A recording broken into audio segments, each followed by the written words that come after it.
नमस्कार, स्वागत है हमारे YouTube चैनल डिजिटल ज्ञान पर। अगर आप चैनल पे न्यू हो तो चैनल को सब्सक्राइब करें एंड वीडियो को लाइक करें। चलिए शुरू करते हैं। आज हम इस वीडियो में जानेंगे बीपीएससी का एक फॉर्म आया हुआ है AEDO सहायक शिक्षा पदाधिकारी का। इस पोस्ट में ये बीपीएससी का फॉर्म लोक सेवा केंद्र से आपका फॉर्म भराएगा। ठीक है, इसके लिए तुमको कैटेगरी वाइज तुमको 35% महिलाओं के लिए सीट रिजर्व रखा गया है। ठीक है, जो नोटिफिकेशन में दिया गया 35% महिलाओं के लिए जितना भी सीट आरक्षित है, जनरल के लिए भी जितना सीट है उसमें 35% महिलाओं के लिए आरक्षित होगा। ठीक है, अगर आगे हम बात करें, यहाँ पे आपको कोटि वाई कैटेगरी वाई आपको प्रत्येक दिखाया गया है कितना कितना सीट है। उस सीट पे उसके हिसाब से महिलाओं का भी सीट रिजर्व किया गया है। 35% सीट महिलाओं के लिए रिजर्व रखा गया है। चलिए आगे देखते हैं। आगे अगर हम वेतन की बात करें तो वेतन पे लेवल 5 से स्टार्ट होगा वेतन, जो 29,000 कुछ रुपए तुम्हारा यह वेतन पे लेवल है। पे लेवल 5 से स्टार्ट होने वाला है। ठीक है, स्टार्टिंग वेतन तुम्हारा 29,000 समथिंग रहेगा। उसके बाद शैक्षणिक योग्यता की बात करें तो योग्यता तुम्हारी ये रहेगी, इसमें फॉर्म भर सकते हैं जिसका योग्यता स्नातक किया हुआ है, कोई भी स्ट्रीम से स्नातक किया हुआ है वो फॉर्म फिलअप कर सकता है। ठीक, जिस तरह नोटिफिकेशन में यहाँ पे लिखा हुआ है स्नातक किसी भी विश्वविद्यालय से स्नातक होना चाहिए। ठीक है, उम्र सीमा की बात करें तो उम्र सीमा में तुम्हें 1 अगस्त 2025 तक में तुम्हें 21 साल एज तुम्हारा हो जाना चाहिए। अगर 1 अगस्त 2025 तक में तुम्हारा 21 साल नहीं होता तो तुम फॉर्म फिलअप नहीं कर पाओगे। अगर 1 अगस्त तक में तुम्हारा हो जा रहा है तो तुम फॉर्म फिलअप कर सकते हो। ठीक है, उसके बाद अलग अलग कैटेगरी वाइज तुमको दिया हुआ है। जनरल के लिए, जो जनरल पुरुष है उसके लिए 37 वर्ष दिया गया है और फीमेल जनरल के लिए 40 वर्ष रखा गया। ओबीसी के लिए भी 40 वर्ष रखा गया। ठीक है, अगर यहाँ पे किस तरह तुम्हारा प्रोसेस है, क्या क्या सिलेबस है, किस तरह एग्ज़ाम होगा। एग्ज़ाम तुमको 2-3 पेपर होगा। ठीक, फर्स्ट पेपर में तुमको हिंदी रहेगा, हिंदी और इंग्लिश 100 मार्क का रहेगा। इंग्लिश तुम्हारा 30 नंबर रहेगा और हिंदी 70% रहेगा, 70 नंबर। टोटल मिला के 100 नंबर। ये क्वालिफाइंग पेपर होगा, 2 घंटा का होगा। क्वालिफाइंग पेपर रहेगा 100 मार्क्स का, 100 क्वेश्चन 100 मार्क आएगा और क्वालिफाइंग नंबर रहेगा 30% तुमको लाना होगा इसमें। ठीक है, पास करोगे तभी आगे का कॉपी तुम्हारा चेक होगा। उसके बाद सेकेंड पेपर है तुम्हारा सामान्य अध्ययन। ठीक है, जीके का रहेगा। जीके जीएस का तुम्हारा 100 क्वेश्चन रहेगा। 100 क्वेश्चन 2 घंटे के लिए 100 मार्क्स के लिए रहेगा। ठीक, सारा ऑब्जेक्टिव टाइप क्वेश्चन रहेगा। उसके बाद तुम्हारा तीसरा पेपर रहेगा मैथ का, वो भी 100 क्वेश्चन रहेगा और 100 मार्क का रहेगा। इसमें भी तुम्हें 2 आवर मिलेंगे। ये सारी चीज़ नोटिफिकेशन में दर्शाया गया है किस तरह है। ठीक है, चलिए आगे देखते हैं। आगे बात करें, आरक्षण की बात करें तो आरक्षण पाने के लिए बिहार का सारा निवासी बिहार का होना चाहिए। जो भी फॉर्म भर रहे हैं बिहार को, उसी को आरक्षण मिलेगा। ठीक है, बिहार का मूल निवासी होना चाहिए। अगर SC ST कैटेगरी में आते हैं तो SC ST कैटेगरी वाले को प्रमाण पत्र में जाति बनवाना पड़ेगा, जाति प्रमाण पत्र बनवाना पड़ेगा।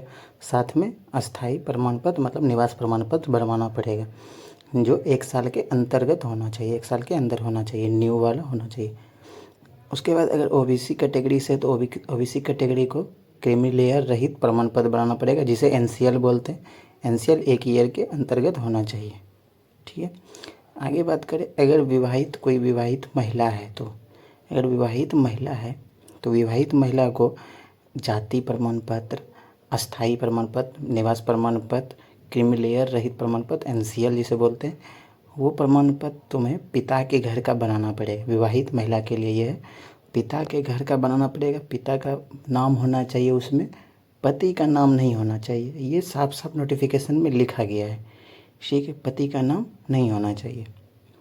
तो नोटिफिकेशन आप लोग ध्यान से पढ़ेंगे तो वहाँ पे आपको मिलेगा कि वहाँ पे पति का नाम नहीं होना चाहिए, पिता का स्थायी घर का एड्रेस होना चाहिए और पिता का नाम होना चाहिए। ठीक है, आगे बढ़ते हैं, आगे बात करते हैं। तो आगे है तुम्हें क्या क्या दस्तावेज तुमको डॉक्यूमेंट वेरिफिकेशन में क्या क्या लेके जाना पड़ेगा। ठीक है, डॉक्यूमेंट वेरिफिकेशन में तुम्हें मैट्रिक का प्रमाण पत्र लेके जाना पड़ेगा। ठीक है, जिनमें जन्म तिथि साक्ष्य के लिए प्रमाण पत्र तुमको मांगेगा। उसके बाद स्नातक का प्रमाण पत्र मांगेगा, स्नातक में जो ग्रेजुएशन का प्रमाण पत्र, उसके बाद ग्रेजुएशन का तुमको अंक पत्र मांगेगा, और पिछड़ा जाति जनजाति ओबीसी का एनसीएल प्रमाण पत्र खोजेगा। एनसीएल प्रमाण पत्र के बाद अगर एससी एसटी में है तो उसका प्रमाण पत्र, अगर विवाहित महिला है तो विवाहित महिला के लिए उसका नाम, पता, पिता का घर का होना चाहिए। ठीक है, ये आपको पहले ही बता दिया गया। उसके बाद निवास प्रमाण पत्र, सभी का निवास प्रमाण पत्र लगेगा। अगर ईडब्ल्यूएस में आर्थिक रूप से कमज़ोर वर्ग में आते हैं तो ईडब्ल्यूएस सर्टिफिकेट तुम लोग को लगेगा। ठीक है, चलिए आगे बढ़ते हैं।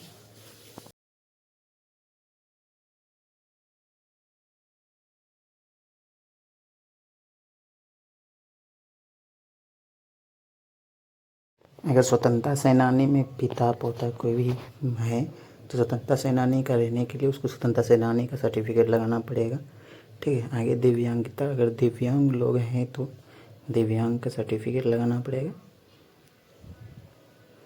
जिस तरह यहाँ पे नोटिफिकेशन में दिख रहा है दिव्यांग सर्टिफिकेट होना चाहिए 29/6/2022 तक में तुम्हारा बना हुआ होना चाहिए। 11/2/2025 के अंतर्गत यही बीच का टाइम के अनुसार होना चाहिए दिव्यांगता सर्टिफिकेट। ठीक है, उसके बाद आगे बात करें तो आगे दिव्यांग का सर्टिफिकेट सारा लगाने के बाद पहचान पत्र तुमको फ़ोटो युक्त, जैसे पैन कार्ड, आधार कार्ड, आवेदन की दावा किया हो तो बाहर ये सब तुमको लेके जाना पड़ेगा। हाल ही में खींचा हुआ 4 पासपोर्ट साइज फ़ोटो लेके जाना पड़ेगा। लिखित परीक्षा हेतु जो आवेदन अभी ऑनलाइन करोगे वो ऑनलाइन फॉर्म लेके जाना पड़ेगा। आवेदन फ़ी तुम लोग को आवेदन करने में आवेदन फ़ी 100 रुपया लग रहा है। ठीक है, उसके बाद अगर एप्लीकेशन स्टार्ट तुम्हारा 27/8 से 27 अगस्त से एप्लीकेशन स्टार्ट है और 26 सितंबर तक तुम्हारा एप्लीकेशन चलने वाला है। ठीक है, इस डेट तक में तुम लोग अपना फॉर्म सारा डॉक्यूमेंट तैयार करके फॉर्म फिलअप कर सकते हो। उसके बाद आगे देखते हैं, फिर आगे बढ़ते हैं तो आगे देखो, तुम अगर ऑनलाइन एप्लीकेशन अभी तक बीपीएससी का कोई भी फॉर्म नहीं फिलअप किए तुम्हें सबसे पहले 1 टाइम रजिस्ट्रेशन करना होगा, OTR बनाना पड़ेगा। OTR बनाने के बाद तुमको डिजी लॉकर से वेरिफिकेशन करना होगा। डिजी लॉकर से वेरिफिकेशन करने के बाद कुछ तुमको भरना होगा form, personal detail, personal information देना होगा। ठीक है, उसके बाद एड्रेस भरना होगा। अदर कोई क्वालिफिकेशन है तो उसका इन्फॉर्मेशन देना होगा, क्वालिफिकेशन इन्फॉर्मेशन देना होगा। ठीक है, ये सारा स्टेप पूरा करने के बाद तुम लोग फॉर्म फिलअप कर सकते हो। फॉर्म फिलअप करने के लिए तुमको आगे स्टेप बाय स्टेप कैसे तुमको फॉर्म फिलअप करना है इसका भी जानकारी तुमको इसी चैनल पे दे दिया जाएगा। स्टेप बाय स्टेप प्रोसेस तुमको पेमेंट तक, प्रिंट प्रीव्यू तक तुमको बताएंगे कैसे तुमको पेमेंट करना है। ठीक है, तो तुम इसी चैनल पे जिस दिन से डेट स्टार्ट होगा फर्स्ट डेट को ही तुम लोग का वीडियो अपलोड हो जाएगा और तुम लोग वहाँ से फॉर्म फिलअप अपने मन से कर सकते हो। धन्यवाद। वीडियो पसंद आया हो तो चैनल को सब्सक्राइब कीजिएगा, वीडियो को लाइक कीजिएगा। ठीक है।